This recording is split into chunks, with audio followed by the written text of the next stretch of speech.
Yan nga ang punto natin, Heidi. Kasi alam mo yung masamang karanasan natin sa dating ombudsman, di ba, na napakalapit niya sa Pangulo dati, kay Pangulong Duterte, kaya lagi siyang, hindi magila, pinoprotektahan niya yung mga kaalyado ni President Duterte. At syempre, yung infamous case ni Senator Joel Villanueva na napag-usapan na rin natin dati, ayaw na natin mangyari ulit yun. Di ba? Now, yung current ombudsman, alam natin, malapit siya kay Pangulong Marcos. Yung pamilya ni Ombudsman Remulla, malapit sa pamilya ni Pangulong Marcos.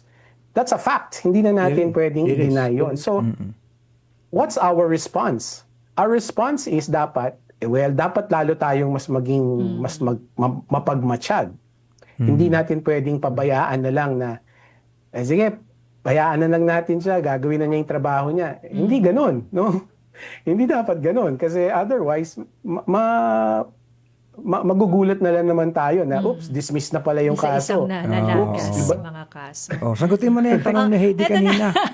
Going back, yung kaugnay pa rin naman